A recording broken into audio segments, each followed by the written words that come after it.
तो आज की हमारी थर्ड क्लास में हम पढ़ने जा रहे हैं verb to be, present tense में इज एम आर का यूज। हम इज एम आर का यूज कैसे करते हैं। तो दोस्तों, आप सभी का मेरे channel learn English with Manoj Goyal में स्वागत है। तो सबसे पहले हम फॉर्मूला देखेंगे कि एक सेंटेंस को फ्रेम करने के लिए फॉर्मूला क्या क्या होता है। 4 तरीके के वाक्य की हम बात करेंगे यहाँ पे सेंटेंसेस की। पहला सिंपल सेंटेंस यानी कि साधारण वाक्य, दूसरा नेगेटिव सेंटेंस यानी कि नकारात्मक वाक्य जिसमें नॉट आता है, तीसरा इंटरोगेटिव सेंटेंस प्रश्नवाचक वाक्य जहां पे हम कोई सवाल पूछते हैं, और चौथा टाइप नेगेटिव इंटरोगेटिव सेंटेंस मतलब नकारात्मक भी और प्रश्नवाचक भी। एक ही सेंटेंस में आप नकारात्मक भी बोल रहे हैं और प्रश्न भी पूछ रहे हैं, राइट। तो सिंपल सेंटेंस का फॉर्मूला होता है subject plus verb plus object. ये आपको याद रखना है, ठीक है। तो आप कॉपी पेंसिल निकाल लीजिए, कॉपी पेन, और ये लिख लीजिए।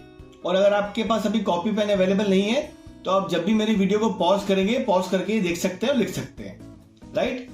नेगेटिव सेंटेंस का फॉर्मूला होता है subject plus verb plus not, यानी कि नॉट जो है वो वर्ब के बाद आएगा, प्लस ऑब्जेक्ट, राइट। इंटरोगेटिव का सेंटेंस का फॉर्मूला होता है, अब इसमें क्या होता है, जब हम प्रश्न पूछते हैं तो हम सवाल पूछते हैं मतलब, तो यानी कि वर्ब यहाँ पे पहले आ जाता है। तो यहाँ पे फॉर्मूला होता है verb plus subject plus object, और बाद में हम क्वेश्चन मार्क जरूर लगाते हैं प्रश्नवाचक में, तभी वो इंटरोगेटिव बनता है। चौथा टाइप है नेगेटिव इंटरोगेटिव। इसका फॉर्मूला है जैसे इंटरोगेटिव भी है तो पहले वर्ब आएगा, फिर सब्जेक्ट आएगा, फिर नॉट आएगा, फिर ऑब्जेक्ट आएगा। तो verb plus subject plus not plus object and question mark, right. अब हम सबसे पहले यूज करते हैं इज का। तो इज जो होता है वो singular noun he she it के साथ लगाया जाता है। नाउन जैसे आपने पहले पढ़ा है, मेरी वीडियो देखा होगा, और अगर आपने अभी तक मेरी वीडियो नाउन और प्रोनाउन वाली नहीं देखी है तो प्लीज आप देख लीजिए। उन दोनों का लिंक मैंने अपने इस वीडियो के नीचे दिया है, आप उनके जरूर देखिए, बिकॉज जब तक वो आप देखेंगे नहीं, समझेंगे नहीं, तब तक आपको ये समझ में नहीं आएगा, राइट। तो इसका प्रयोग हम करते हैं सिंगुलर नाउन ही शी और इट के साथ। अब सबसे पहले हम देखते हैं सिंपल सेंटेंस, साधारण वाक्य, जिसका फॉर्मूला है subject plus verb plus object. Ram एक सैनिक है। राम इज अ सोल्जर, ठीक है। राम एक सैनिक है, राम इज अ सोल्जर। अब इसमें राम क्या है, राम है सब्जेक्ट, फिर एक सैनिक है तो वर्ब क्या लगेगा, because subject plus verb, verb है इज, तो इज हमारा वर्ब हो गया, ठीक है। और बाकी जो बचा वो सब ऑब्जेक्ट हो गया। तो a soldier is a object. तो देखिए फॉर्मूले के हिसाब से हमने सेंटेंस लिखा है subject plus verb plus object, मतलब राम सब्जेक्ट है, इज वर्ब है, और बाकी जो बचा वो ऑब्जेक्ट है, अ सोल्जर, राइट। वह एक लड़का है, ही इज अ बॉय। वह एक लड़की है, शी इज अ गर्ल। यह एक पेन है, इट इज अ पेन। अब हम बात करेंगे नेगेटिव सेंटेंस की, सेम इज के यूज में, जिसका फॉर्मूला है subject plus verb plus not plus object. Rani मेरी बहन नहीं है। Rani is not my sister. तो जैसे कि फॉर्मूला देखा, रानी सब्जेक्ट हो गई, वर्ब इज हो गया, प्लस नॉट लगा दिया, और ऑब्जेक्ट क्या बचा, माई सिस्टर।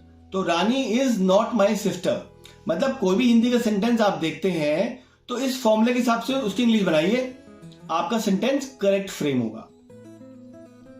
वह एक जादूगर नहीं है, he is not a magician. वह एक अच्छी तैराक नहीं है, she is not a good swimmer. यह एक नदी नहीं है, it is not a river. अब हम बात करेंगे इंटरोगेटिव सेंटेंस की, प्रश्नवाचक, जिसका फॉर्मूला है verb plus subject plus object. अब देखिए जैसे वर्ब पहले आया है तो क्या आ गया, क्या वह मेरा पड़ोसी है, तो इसमें वर्ब क्या रहेगा, इज। तो इंग्लिश क्या बनेगी, इज पहले आ गया, वर्ब पहले आ गया, ही वह, मतलब लड़की भी हो सकती है, लड़का भी हो सकता है, तो आपने वह लिखा, ही लिख दिया। अब शी लिखते तो भी गलत नहीं होता। Is he my neighbour, verb हो गया इज, सब्जेक्ट हो गया ही, और ऑब्जेक्ट क्या हो गया माई नेबर। तो और बाद में हमने लगा दिया क्वेश्चन मार्क। तो क्या बना sentence correct? Is he my neighbour? क्या रानी मेरी बहन है? Is Rani my sister? समझ में आया? क्या यह टायर है? Is it a tyre? अब हम बात करेंगे नेगेटिव इंटरोगेटिव सेंटेंस की। क्या राम समझदार नहीं है? अब देखिए इसमें वर्ब पहले आएगा बिकॉज इंटरोगेटिव सेंटेंस है, plus subject plus not plus object. तो क्या राम समझदार नहीं है? Is Ram not sensible? समझदार का मतलब सेंसिबल। इज वर्ब है तो पहले लग गया, राम सब्जेक्ट है तो सब्जेक्ट आ गया, नॉट लगाते हैं फिर बाद में ऑब्जेक्ट, तो सेंसिबल क्या हुआ? ऑब्जेक्ट। तो is verb, Ram subject, not, sensible is object, right? क्या रीटा पागल नहीं है? Is Rita not mad? अब हम बात करेंगे यूज ऑफ एम। एम जो होता है वो आई के साथ लगता है हमेशा, राइट? इरिस्पेक्टिव वो सिंगुलर है प्लूरल है, वो आई के साथ ही लगेगा। ये यूनिवर्सल ट्रूथ है। मैं बीमार हूं, आई एम इल। मैंने आपको यह फॉर्मूला नहीं बताया बिकॉज फॉर्मूला मैंने आपको पहली स्लाइड में बताया इसके साथ में, तो आप उसको याद कर लेंगे अच्छे से, तो आप ये सेंटेंस भी बना पाएंगे, राइट? मैं बीमार हूं, आई एम इल। आई है तो एम लगा और बीमार मतलब इल, तो आई एम इल। एम हो गया आपका वर्ब, आई हो गया सब्जेक्ट और इल हो गया आपका ऑब्जेक्ट, राइट? मैं बीमार नहीं हूं, ये नेगेटिव सेंटेंस हो गया, तो आई एम नॉट इल। हमने नॉट बीच में इंसर्ट कर दिया, लगा दिया। क्या मैं बीमार हूं? अब ये हो गया interrogative sentence. Am I ill? M चूंकि वर्ब है तो पहले आ गया सब्जेक्ट और फिर बाद में ऑब्जेक्ट, तो एम आई इल। क्या मैं बीमार नहीं हूं? अब ये हो गया हमारा negative interrogative sentence. Am I not ill? चूंकि नहीं है तो हमने बीच में नॉट इंसर्ट कर दिया, तो एम आई नॉट इल। अब हम बात करेंगे आर की। आर जो होता है वो सिंगुलर और प्लूरल प्रोनाउन के साथ लगता है और यू, वी और दे के साथ लगता है, राइट? ये आपको पता होना चाहिए कि आर किसके साथ लगता है। सिंपल सेंटेंस की बात करेंगे। तुम एक सैनिक हो, तुम मतलब you are a soldier. Subject you हो गया, वर्ब हो गया आर और ऑब्जेक्ट हो गया अ सोल्जर, राइट? हम भूखे हैं, वी आर हंग्री। भूख मतलब हंगर होता है, भूखे हैं मतलब हंग्री है। वे खिलाड़ी हैं, दे आर प्लेयर्स। अब नेगेटिव सेंटेंस की बात करते हैं जिसमें हम नॉट बीच में लगाते हैं। तुम एक गायक नहीं हो, you are not a singer. मतलब तुम मतलब यू सब्जेक्ट हो गया, आर वर्ब हो गया, नॉट हमने बीच में लगा दिया, ऑब्जेक्ट क्या बचा? अ सिंगर, तो you are not a singer.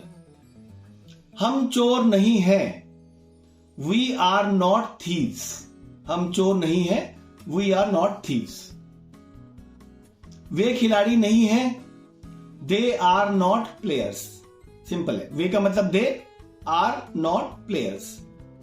अब हम बात करेंगे इंटरोगेटिव सेंटेंस की जिसमें वर्ब पहले आता है।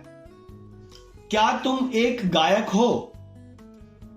Are you a singer?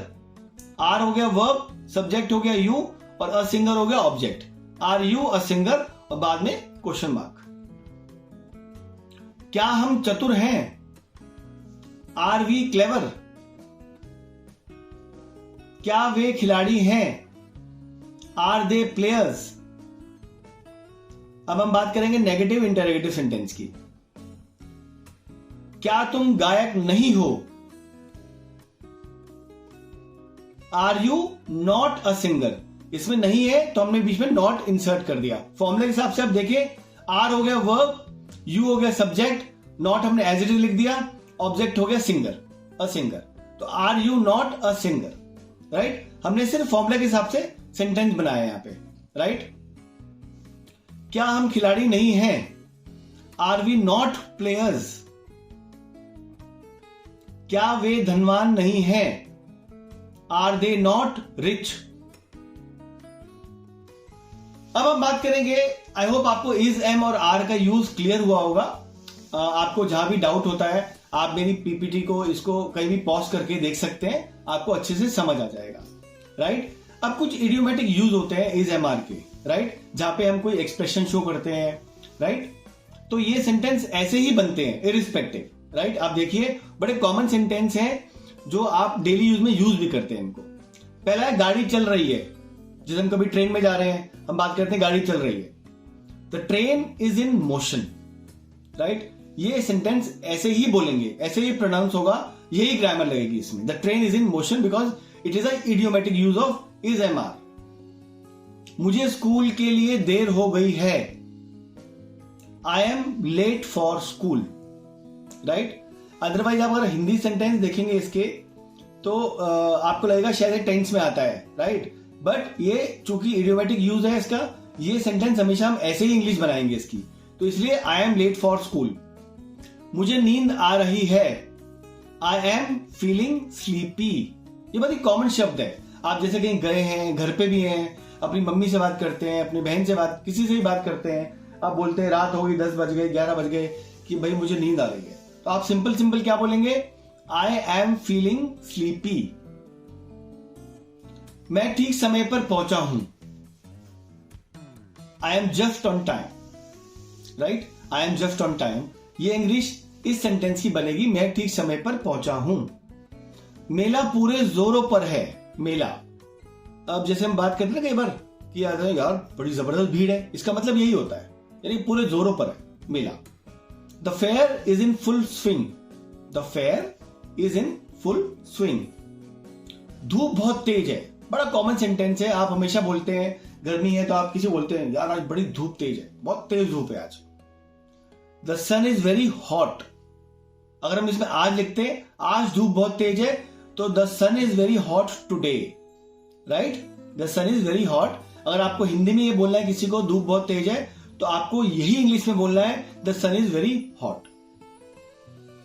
पिताजी घर पर नहीं है, father is not at home, पर at, father is not at home. आज हवा बंद है, आज हवा ही नहीं चल रही यार, आज बंद है हवा। It is close today, simple, हवा एयर होती है लेकिन आपको एयर बोलना ही नहीं है, आपको सिंपल क्या बोलना है, इट इज क्लोज टुडे। मैं अपने वायदे का पक्का हूं, मैं अपने वचन का पक्का हूं।